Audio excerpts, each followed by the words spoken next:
Hello प्यारे बच्चों, कैसे चल रही है आपकी 9th क्लास? कोई चैप्टर में डाउट है तो पक्का ये ग्रेविटेशन होगा।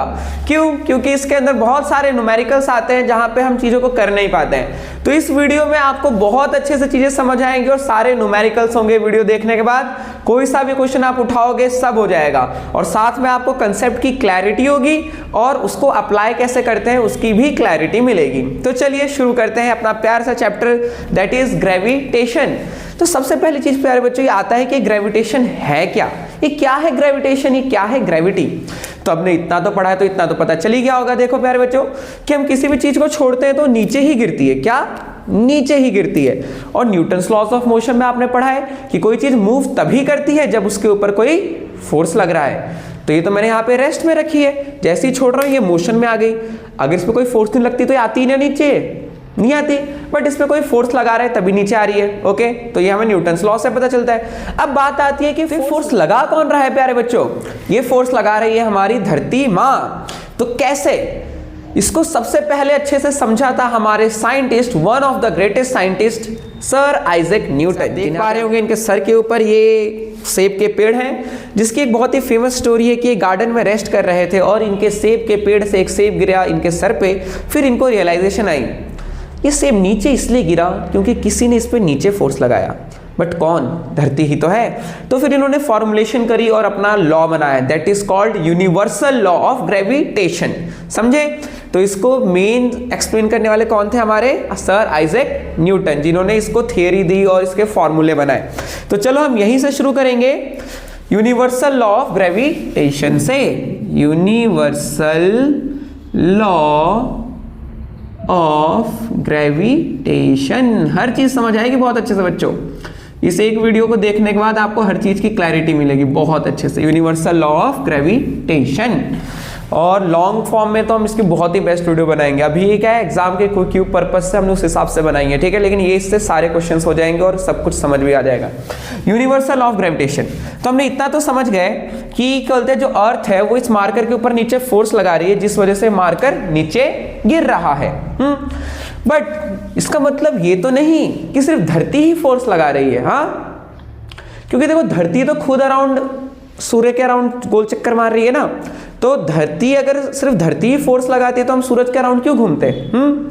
इसका मतलब है सूरज भी धरती माँ पे फोर्स लगा रहा है, सूरज भी धरती पे फोर्स लगा रहा है। उसी तरह हमारी धरती चंदा मामा पे फोर्स लगा रही है। अब बताएं, धरती है और चांद रिवॉल्व करता है अराउंड अर्थ, तो क्यों? क्योंकि धरती माँ चांद पे फोर्स लगा रही है, तो चांद घूम रहा है धरती के अराउंड। ओके, तो यूनिवर्सल ऑफ ग्रेविटेशन यही है सिंपल सी प्यारे बच्चों कि हमारे पूरे ब्रह्मांड में यानी यूनिवर्स में हर एक चीज दूसरे चीज को अपनी तरफ अट्रैक्ट करती है। याद रखना, everything in this universe attracts every other thing with a force. पहली लाइन ये याद है कि देखो जैसे मार्कर है ना, ये मार्कर भी इस बोर्ड को अपनी तरफ अट्रैक्ट कर रहा है और ये बोर्ड भी इस मार्कर को अपनी तरफ अट्रैक्ट कर रहा है। ठीक है, हमेशा अट्रैक्शन होता है, बट ये अट्रैक्शन होगा कितना? ये जो फोर्स है ये है कितनी? जो हमने स्टेटमेंट बोला, every body in the universe attracts every other body with the force. But क्या फोर्स? कितनी? With the force which is equal to the product of masses, which is equal to the product of their masses, and inversely proportional to the square of distance between them। तो ये बोलने में तो बच्चे बोलते हैं अरे ये कुछ समझ नहीं आया, पहले स्टेटमेंट लिख लेने का, याद कर लेने का, और फिर हम इसे समझते हैं। देखो प्यारे बच्चे, हम मान लेते हैं एक बॉडी है, इस बॉडी को हम कह देते हैं बॉडी ए। यहाँ पे एक दूसरी बॉडी है जिसको हम कह देते हैं बॉडी बी, और इनके बीच की दूरी को हम कह देते हैं डी। डी क्या है? इन दोनों के सेंटर्स के बीच का डिस्टेंस। क्या? डिस्टेंस।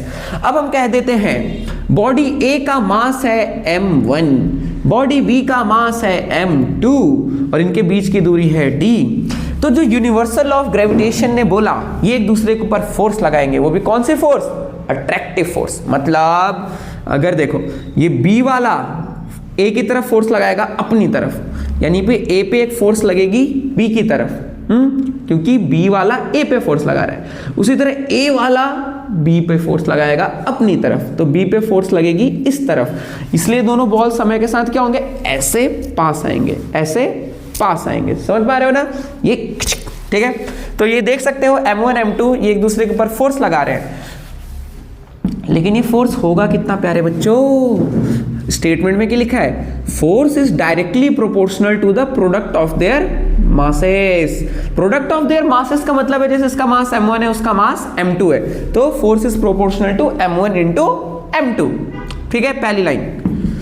दूसरी लाइन ये कहती है and inversely proportional to the square of distance between them. इन दोनों के बीच की जो डिस्टेंस है उसका इनवर्स, उसका स्क्वायर। तो देखो इनके बीच की दूरी कितनी है? d। तो इनवर्स मतलब अपॉन में 1/d और उसका डिस्टेंस का स्क्वायर, तो d का स्क्वायर। तो force is proportional to the inverse of distance between them. ठीक है ना, 1/d हमने डिस्टेंस का इनवर्स करा और स्क्वायर कर दिया। ये हमारी सेकंड। इसे इनवर्स स्क्वायर रूल भी कहा जाता है। क्या प्यारे बच्चों? इनवर्स स्क्वायर लॉ या रूल कह देते हैं, इनवर्स स्क्वायर लॉ, मतलब इनवर्स और उसका स्क्वायर। ओके, तो जब हम इन दोनों फोर्सेस को कंबाइन करते हैं प्यारे बच्चों, तो हमारे पास एक एक्सप्रेशन आता है, force is proportional to m1 into m2 upon d square. m1 into m2 upon d square. Mix कर दिया ना भाई, proportional m1 m2 1 upon d square, बहुत बढ़िया। अब इससे हम क्या समझ सकते हैं? अब देखो ये हमें प्रोपोर्शनलिटी हटानी है, तो जब भी हम एक प्रोपोर्शनलिटी साइन को रिमूव करते हैं तो वहां पे हमें एक कांस्टेंट लगाना पड़ता है। We need to add some constant. अब वो कांस्टेंट यहां पे एक लेटर से डिनोट किया जाता है जिसे हम कहते हैं कैपिटल G। कौन? Capital G। रिस्पेक्ट करो इसकी, ठीक है ना। तो हमारे पास कैपिटल G है और यहाँ पे बाकी का स्टेटमेंट तो सेम है, m1 m2 upon d square. तो ये है फोर्स की इक्वेशन।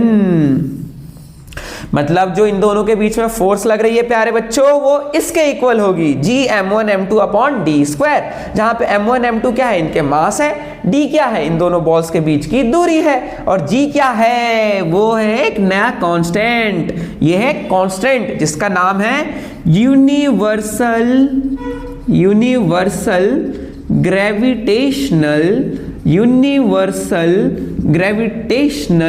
कांस्टेंट। समझे क्या? समझे प्यारे बच्चों? Universal gravitational constant. और इस पे क्वेश्चन बहुत कुछ पूछा जाता है कि इसकी वैल्यू क्या होती है। तो देखो प्यारे बच्चों, पहली चीज याद रख लीजिए, इसकी वैल्यू होती है 6.67 इंटू 10 की पावर माइनस 11। 6.67 इंटू 10 की पावर माइनस 11। बट जब हम न्यूमेरिकल सॉल्व करेंगे तो हम इसकी वैल्यू 6.7 इंटू 10 की पावर 11 ले लेंगे। 6.7 इंटू 10 की पावर माइनस 11। क्यों? Just for simplicity. पहले 3 डिजिट से मल्टीप्लाई करना पड़ेगा, अगर हमें कुछ मल्टीप्लाई करने को है 2 से करना पड़ेगा। समझ रहे हो ना, सिंप्लिसिटी के लिए। ओके, और इसकी यूनिट प्यारे बच्चों, फोर्स की तो यूनिट हमें पता है। देखो अगर हम जी की यूनिट निकालनी चाहते हैं तो हमें पहले बाकी की यूनिट पता होनी चाहिए। तो आपको पहली पता है मास की एसआई यूनिट क्या होती है? मास की एसआई यूनिट बताओ केजी, किलोग्राम। भैया हम इतने स्मार्ट हैं, इतना बुद्धू मत समझो। डिस्टेंस की यूनिट क्या होती है? डिस्टेंस हाँ क्या होती है? मीटर। क्या? मीटर। ये भी पता है, बहुत बढ़िया। और फोर्स की यूनिट क्या होती है प्यारे बच्चों? फोर्स भैया याद नहीं आ रहा। अरे पढ़ा तो है न्यूटन्स लॉज ऑफ मोशन में। फोर्स की यूनिट होती है न्यूटन, उनके ही नाम पर है, समझे? न्यूटन, जो हम सिंपली एन से डिनोट करते हैं। तो चलिए इसको हटाते हैं यहां से, सिंपली एन। ठीक है, तो हमें इन बाकी देखो, हमें एम डी का भी यूनिट पता है, फोर्स का भी पता है, सिर्फ जी की निकालनी है। तो देखो यहां से मैं जी को अलग कर सकता हूं। कैसे देखते हैं। जब ये d इधर मल्टीप्लाई होगा और m1 m2 इधर डिवाइड में चला जाएगा। जैसे ये है ना, अभी क्या है? f is equal to G m1 m2 upon d square. अब हम क्या करने वाले हैं यहाँ पे? इधर से d स्क्वायर से मल्टीप्लाई कर देते हैं, f इंटू डी स्क्वायर, और m1 m2 इधर मल्टीप्लाई में तो इधर डिवाइड में आ जाएगा, m1 m2, और इधर क्या बचा? सिर्फ g। इधर क्या बचा? सिर्फ g। तो अब g की यूनिट देखो प्यारे बच्चों, अब फोर्स की यूनिट है न्यूटन। क्या? न्यूटन। डिस्टेंस की यूनिट है मीटर, तो मीटर का स्क्वायर, क्योंकि डिस्टेंस का स्क्वायर है। और नीचे क्या है? m1 into m2। m1 की यूनिट kg, m2 की यूनिट kg, तो नीचे क्या हो जाएगा? kg square. तो ये क्या बन गया हमारा प्यारे बच्चों? न्यूटन मीटर स्क्वायर पर kg स्क्वायर। जिसे हम इस तरीके से भी लिख सकते हैं, न्यूटन मीटर स्क्वायर kg की पावर -2, क्योंकि अपॉन में है। सिंपली अच्छे से सब दिख रहा है ना? बोर्ड चेक कर लूं मैं जरा। ठीक है, सब दिख रहा है।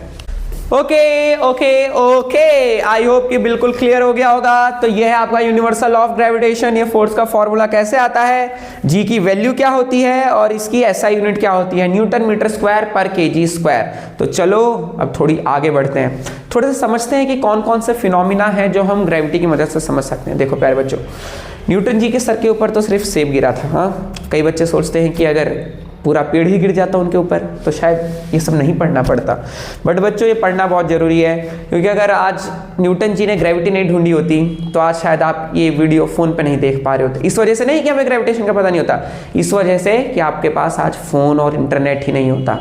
क्योंकि हमें ग्रेविटी का नहीं पता होता तो हम अच्छे से सैटेलाइट कैसे बनाते, सैटेलाइट नहीं बनती तो आज ये कैसे इंटरनेट चल रहा होता प्यारे बच्चों।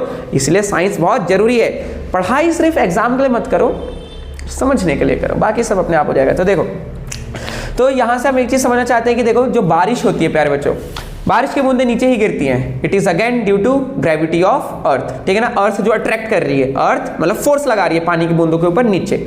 जो बादल आसमान में रहते हैं वो स्पेस में क्यों नहीं उड़ के चले जाते हैं, क्योंकि धरती उसे अपनी तरफ अट्रैक्ट कर रही है, फोर्स लगा रही है। इसीलिए हमारा एटमॉस्फेयर भी धरती का अराउंड एक लेयर है, पता है ना। जैसे अर्थ है, जैसे ये हमारी अर्थ है, देखिए प्यारे बच्चों, दिस इज योर ब्यूटीफुल अर्थ। तो ये हमारी अर्थ है, तो इसके अराउंड एक एटमॉस्फेयर का लेयर है, पता है ना, ये सब पढ़ा है ना ज्योग्राफी में। तो वो क्यों है, क्योंकि अर्थ ग्रेविटी पुल कर रखे रखी है पूरे एटमॉस्फेयर को। अगर अर्थ की ग्रेविटी कम होती तो हमारा एटमॉस्फेयर नहीं होता, अगर अर्थ का साइज छोटा होता तो, ठीक है। चलिए आगे देखिए, अगेन मूविंग ऑन। और वहीं पर जैसे नदियां होती है तो नदियां बहती हैं। नदियां क्यों बहती हैं, कौन है उन्हें धक्का, मोटर तो नहीं लगा रखी हमने। देखो अब घर में क्या बोलते हैं, अगर पानी इधर से दूसरी जगह सप्लाई करना है तो हमें क्या लगाना पड़ता है, मोटर लगाना पड़ता है। जो पानी की कंपनियां हम तक पानी भेजती है, मोटर लगा के भेजती हैं। लेकिन नदियों में तो किसने मोटर लगाया नहीं है, तो पानी कैसे ट्रेवल कर भाई, क्योंकि पानी हमेशा ऊपर से नीचे ही आता है। नदी ऐसे ट्रेवल करती है कि उसकी हाइट कम हो जाए। नदी कभी नीचे से ऊपर नहीं जाती, नदी ऊपर से नीचे आती है। तो it is again due to gravity की रिवर फ्लो करती है। ओके प्यारे बच्चों, तो ये सब बहुत अच्छे से समझने का है। जो हमारा चांद है वो धरती का राउंड चक्कर लगाता है, ग्रेविटी। सूरज का राउंड धरती चक्कर लगाती है, ग्रेविटी। सारे प्लैनेट सन के राउंड चक्कर लगाते हैं, अगेन ग्रेविटी। समझ रहे हो। तो न्यूटन जी के एक छोटे से नहीं, बहुत बड़े से एक रूल ने जो उन्होंने बनाया, जो समझा और फिर हमें समझाया, उस एक फिनोमिना की वजह से हम कितने सारे फिनोमिना को समझ पाए। उनके एक लॉ की मदद से हम कितनी सारी चीजें समझ पाए, ठीक है ना। तो ये क्यूरियोसिटी डेवलप करना चाहते हैं, हमारा मेन पर्पस ये कि आप जो ये पढ़ रहे हो ये किसी की जिंदगी भर की मेहनत है। तो चले एक कदम आगे बढ़ाते हैं, अब फोर्सेस की बात करते हैं, ठीक है। बहुत बढ़िया प्यारे बच्चों, इसे नोट डाउन कर लो, कोई डाउट हो तो पूछ लेना। चलिए आगे चलते हैं। ओके प्यारे बच्चों, तो अगर आप समझ चुके हो फोर्स कैसे निकाली जाती है, तो चलो फोर्स निकालते हैं।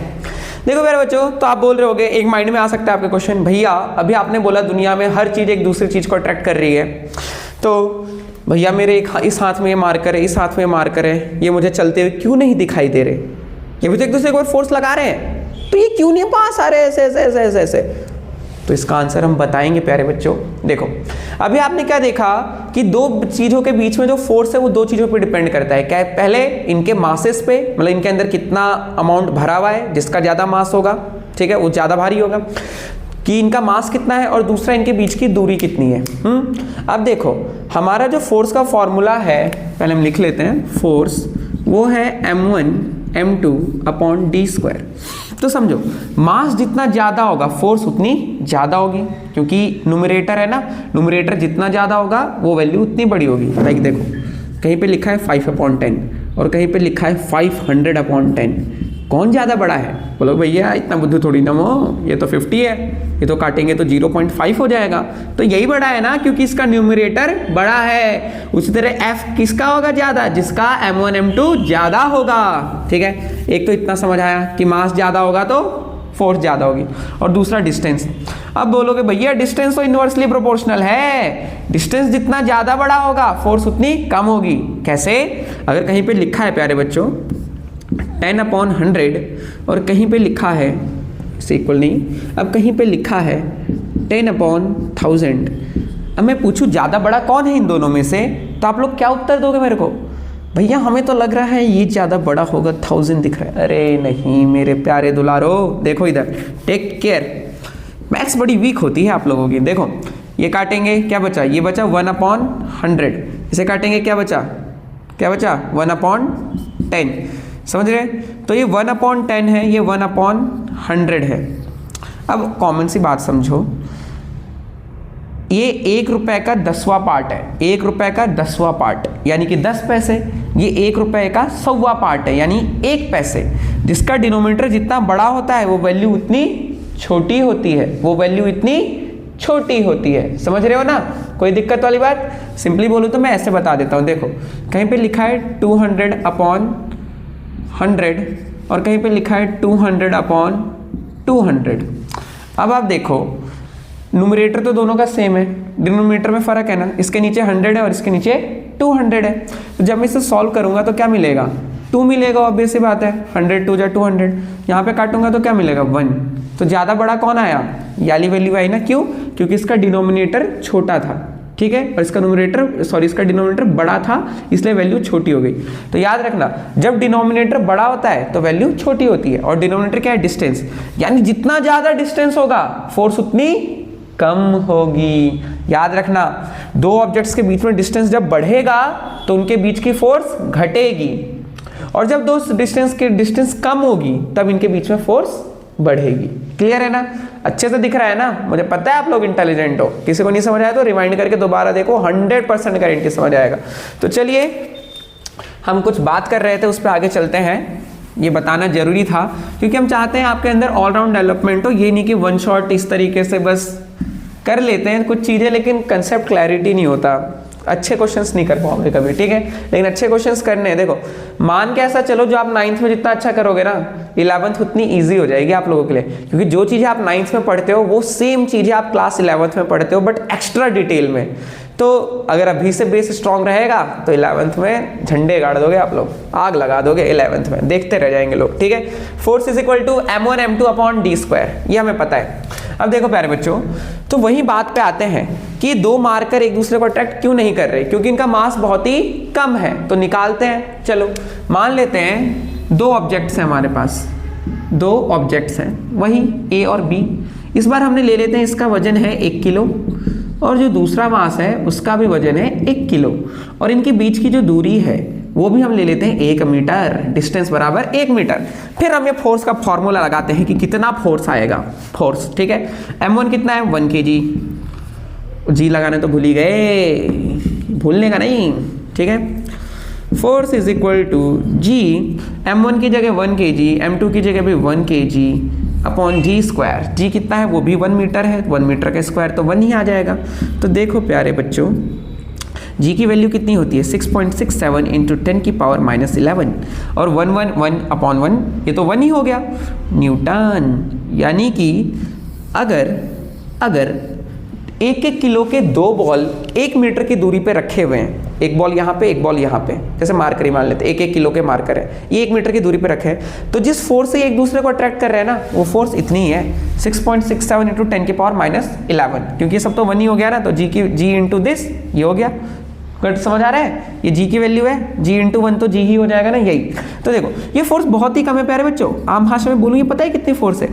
0.000000000 कितने हो गए? 1 2 3 4 5 6 7 8 9 10 6 6 7 न्यूटन। 0.00000000667, मतलब कितना कम फोर्स है, इतनी कम न्यूटन। अब इतनी कम फोर्स है तो ये हमें दिखता ही नहीं है कि एक दूसरे की तरफ मूव कर रहे हैं, इसीलिए मोशन नहीं होता। तो देखो मतलब वही कहना चाहते हैं कि एक मार्कर यहाँ पे, एक मार्कर, ये तो ऐसा नहीं कि एक दूसरे पे फोर्स नहीं लगा रहे, फोर्स तो लगा रहे हैं, बट इनके बीच की फोर्स बहुत ही कम है, तो ये मोशन हमें दिखाई नहीं दे रहा। चलो बहुत अच्छी क्लैरिटी मिल गई ना। तो इसीलिए जब क्या बोलते हैं, अगर दो ऑब्जेक्ट्स हैं उनका मास बहुत ही कम है तो उनके बीच में फोर्स बहुत ही कम होती है, नेग्लिजिबल। नेग्लिजिबल मतलब ना के बराबर, कोई दिक्कत नहीं ना, बहुत बढ़िया। तो चलो ये तो हम समझ गए कि हल्की फोर्सेस, मतलब क्या बोलते हैं, दो हल्के बॉडीज के बीच में फोर्स बहुत कम है। अब थोड़ा भारी निकालते हैं। अब हम समझेंगे कि जब मैं देखो मार्कर छोड़ता हूं तो नीचे गिर रहा है, धरती से अट्रैक्ट कर रही है। अब जो धरती है, धरती माँ हमारी, वो मोशन प्रोड्यूस कर पा रही है इसके अंदर। क्यों? क्योंकि धरती माता का मास बहुत ज्यादा है। तो चलो करते हैं इसके ऊपर एक क्वेश्चन सॉल्व। स्कूल में ऐसे क्वेश्चन आएंगे आपके, ठीक है। तो देखिए, तो पहली चीज है आपको पता होना चाहिए कि हमारा जो मास ऑफ अर्थ होता है, क्या मास ऑफ अर्थ, वो कितना होता है, डू यू रिमेंबर? वैसे आपको गिवन होगा तो याद रखने की जरूरत नहीं है, 6 × 10⁻24 kg, याद करने की जरूरत नहीं है, क्वेश्चंस में गिवन होगा। और वहीं पर radius of earth, radius of earth, radius of अर्थ प्यारे बच्चों आपको किलोमीटर में गिवन होगा 6400 किलोमीटर। बट आपको पता है कि हम कोई भी क्वेश्चन सॉल्व करने जाते हैं तो हम पहले उसे एसआई यूनिट्स में चेंज करते हैं। तो 6400 किलोमीटर से कन्वर्ट होकर मीटर में हो जाएगा 6400 इंटू 1000, क्योंकि हर किलोमीटर में 1000 मीटर होता है ना। तो ये क्या बन जाएगा 6400,000 और ये कितना हो जाएगा 6.4 इंटू 10 की पावर 1 2 3 4 5 6 10 की पावर 6 मीटर, ठीक है। पता है ना, ये इधर शिफ्ट करा और पावर में रख दिया हमने, ठीक है। तो हमारे पास mass of earth, radius of earth आ गया। अब जो हम जो ऑब्जेक्ट लेना चाहते हैं, ठीक है, यहीं पे लिख देता हूं, मास ऑफ ऑब्जेक्ट 1 kg। मतलब ऐसे समझिए प्यारे प्यारे बच्चों कि हमारे पास है अर्थ, धरती माता जिनका मास है m, कैपिटल M, क्या कैपिटल M। हम मास ऑफ अर्थ को कैपिटल M से डिनोट करेंगे और मास ऑफ ऑब्जेक्ट को स्मॉल m से, ठीक है। तो एक कैपिटल M है अर्थ का मास, और एक ऑब्जेक्ट है वो हमारी सरफेस पे रखा हुआ है, ठीक है ना, एक छोटा सा, मतलब कितना ही बड़ा ही बना लेते हैं दिख जाएगा, लेकिन है छोटा सा, ठीक है ना। इसका मास है स्मॉल m, स्मॉल m जो हमें पता है कितना है 1 किलो, कितना 1 किलो। अब देखो भाई, याद रखना एक और चीज हमने स्टार्टिंग में बताई थी, जो फोर्सेस लगती हैं ये एक दूसरे के सेंटर की तरफ लगती हैं। तो अर्थ क्या करता है, सारी चीजों को अपने सेंटर की तरफ अट्रैक्ट कर रहा है, उसी को हम ग्रेविटेशनल फोर्स कह रहे हैं, ठीक है। तो अर्थ इस बॉल को अपनी तरफ पुल करेंगी, अपने सेंटर की तरफ, ठीक है, विथ सम फोर्स F, ठीक है। तो बॉल और अर्थ के सेंटर के बीच की दूरी हो जाएगी कितनी, बताओ प्यारे बच्चों, कितनी दूरी हो जाएगी? ऑब्वियस सी बात है ना, दूरी कितनी हो जाएगी, रेडियस ऑफ अर्थ के बराबर। तो हम रेडियस ऑफ अर्थ को कैपिटल R से डिनोट कर रहे हैं। तो जो अर्थ की रेडियस है वही दूरी होगी जो हम लेंगे ऑब्जेक्ट और अर्थ के बीच में, ठीक है ना। गॉट इट, कोई दिक्कत नहीं है ना। डिस्टेंस बिटवीन टू ऑब्जेक्ट्स इस बार रेडियस हो जाएगा, क्योंकि सेंटर से लेके ऑब्जेक्ट तक की दूरी, ऑब्जेक्ट तो सरफेस पे ही है अर्थ के टॉप पे, ठीक है ना। जैसे ये है हमारे, ये जो हमारे ग्लोब का मॉडल है, तो जो सेंटर है, सेंटर से किसी भी पॉइंट तक की दूरी में नापूंगा तो रेडियस होगी, सिंपल। चलिए, तो यहाँ पे देखिए प्यारे बच्चों, तो यहाँ पे हमारे पास आ गया, हम निकालते हैं फोर्स। अब हमें पता है प्यारे बच्चों आपको कि फोर्स का फॉर्मूला होता है भैया Gm। अब यहाँ पे हम कैपिटल M स्मॉल m में लिख लेते हैं, G मास ऑफ अर्थ, जो हम M1 M2 लिख रहे थे, इस बार कैपिटल M हम मास ऑफ अर्थ को डिनोट कर रहे हैं M1 की जगह, और M2 हमारा mass of object, Gm m upon इनके बीच की दूरी r स्क्वायर। अब क्या करना है भैया, अरे भैया वैल्यू डालनी है प्यारे बच्चों, फोर्स की जगह वैल्यू डालते हैं। जी की वैल्यू आपको पता है 6.67 इंटू 10 की पावर -11 इंटू कैपिटल M कितना है, मास ऑफ अर्थ 6 इंटू 10 की पावर 24 kg। अब उसके बाद है mass of object, mass of object कितना है 1 kg इंटू 1 अपॉन में आर स्क्वायर। रेडियस कितना है प्यारे बच्चों 6.4 इंटू 10 की पावर 6 का स्क्वायर, ठीक है। अब इसको सॉल्व करना है। देख के बड़ा ही डरावना सा लगता है, कॉम्प्लिकेटेड सा, बट अगर आप परसिवर करते हो और मेहनत करते हो तो सबके आंसर आ जाते हैं, और हम आपको निकलवा के दिखाएंगे, छोड़ नहीं देंगे। हम चाहते हैं कि आपको पता चले कि कैसे सॉल्व किया जाता है, ठीक है ना। उसके बाद एक क्वेश्चन और देंगे, वो आप खुद से करोगे। चलो, तो देखो प्यारे बच्चों, इसको सिंप्लीफाई करने का तरीका पहले हम बताते हैं। सबसे पहले नीचे वाली टर्म को स्क्वायर करते हैं। तो देखो, अब देखो बच्चे क्या करते हैं, स्क्वायर करते हैं तो वो सिर्फ 6 का 2 कर देते हैं, इसको वैसे ही छोड़ देते हैं। बच्चे मिस्टेक ये मारते हैं। देखो मैं एक चीज बता दूं, अगर a इंटू बी का स्क्वायर हो रहा है तो वो a का स्क्वायर इंटू बी का स्क्वायर में चेंज होता है, ठीक है ना। समझ पा रहे हो, ये नहीं कि सिर्फ एक टर्म का स्क्वायर कर दिया। कई बच्चे सिर्फ 6.4 का स्क्वायर कर देते हैं और इसको छोड़ देते हैं। नहीं, अच्छे से करेंगे। चलो,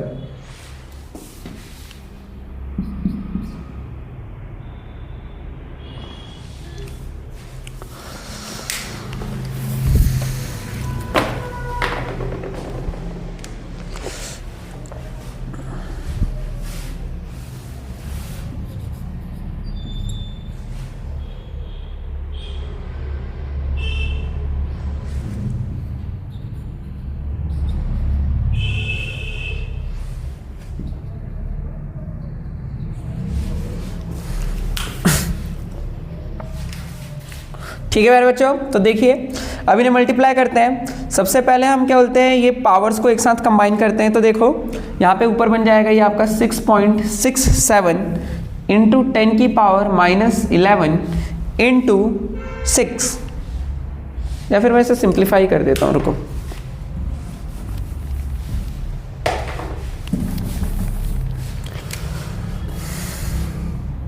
तो देखिए प्यारे बच्चों, हम कैसे करेंगे, पहले नंबर्स को साथ में लाते हैं और 10 की पावर्स को साथ में। तो यहाँ पे ये 6.67 इंटू 6, ठीक है, और 10 की पावर -11 इंटू 10 की पावर 24, पावर्स को साथ में रखते हैं 10 वाली साथ में। अब ये क्या है 6.4 इंटू 10 की पावर 6, तो अब इनका स्क्वायर करते हैं। तो 6.4 का स्क्वायर क्या होगा, जल्दी करो प्यारे बच्चों, 6.4 इंटू 6.4, बताओ मेरे को, जल्दी बताओ क्या होगा, इतना तो आता ही है ना, ये तो सीखा ही है आपने। Let me do it, 6.4 into 6.4 लगभग 40 पॉइंट कुछ आएगा, 40.2, कितना 40.2 करके चेक कर लेना एक बार, ठीक है। तो नीचे 6.4 का स्क्वायर तो 40.2 आ गया, कितना 40.2।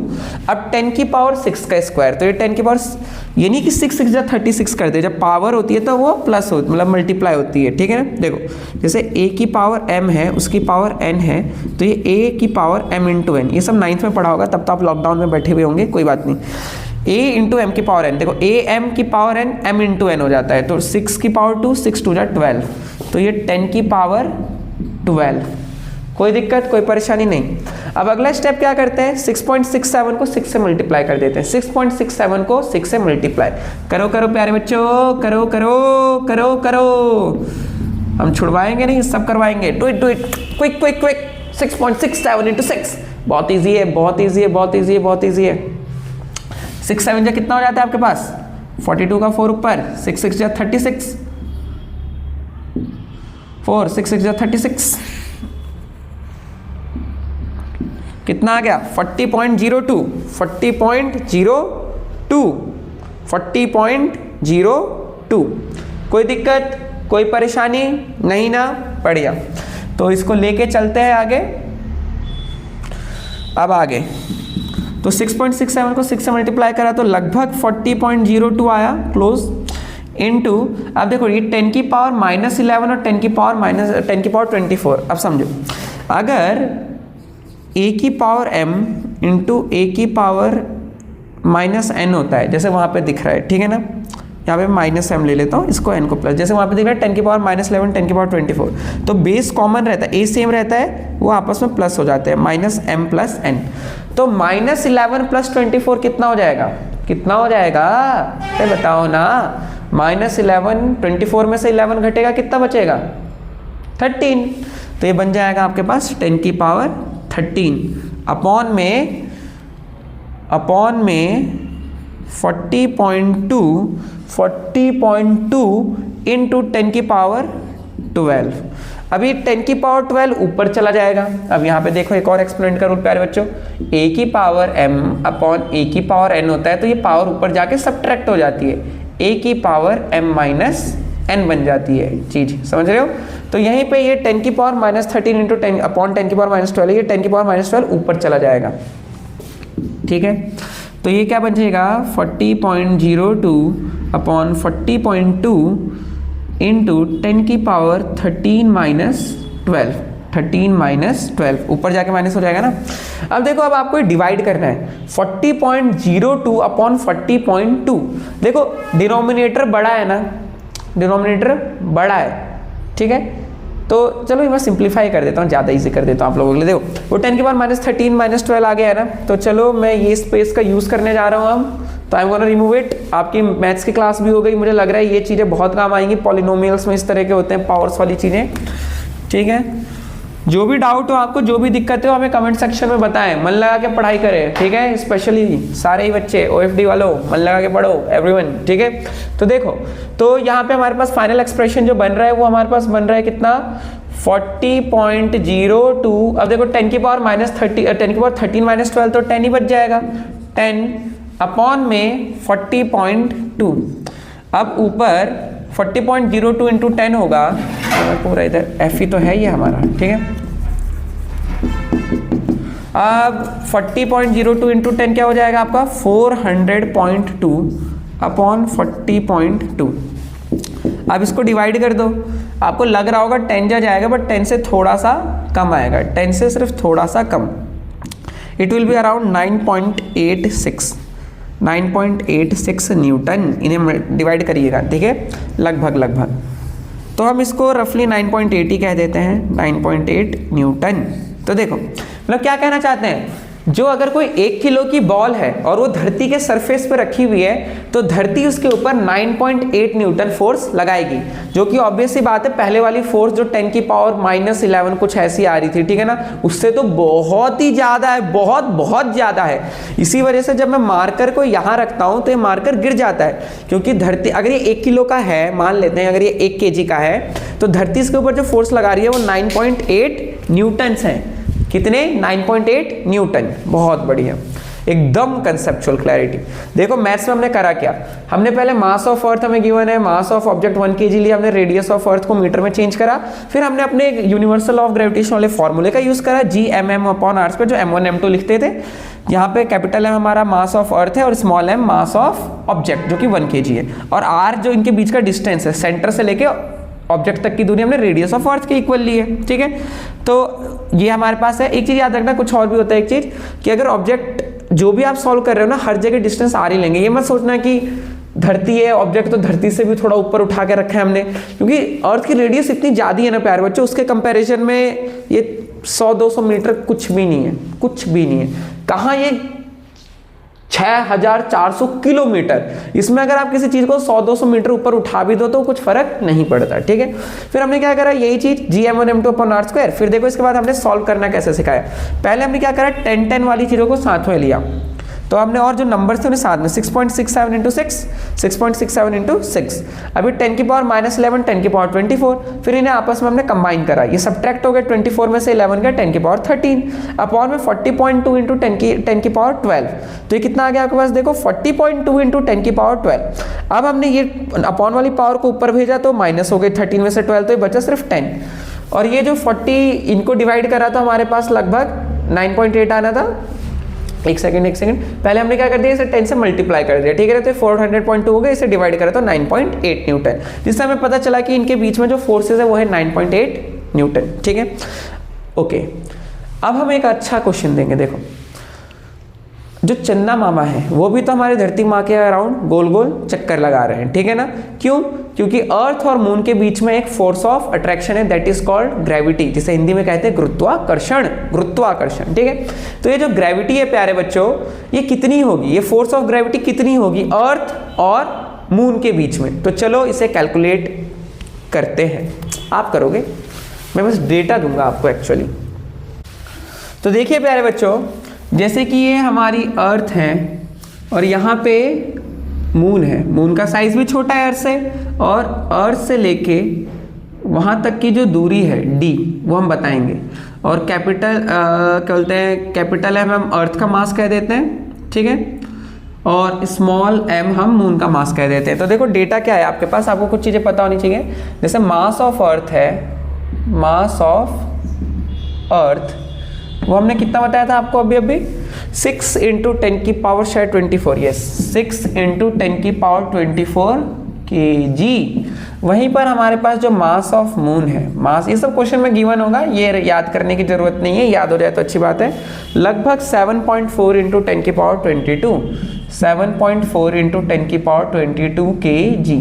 तो आप साफ साफ देख पा रहे हैं कि मास कम है, 10 की पावर 24 है, 10 की पावर 20 है, और इनके बीच की distance between earth and moon, distance between earth and moon.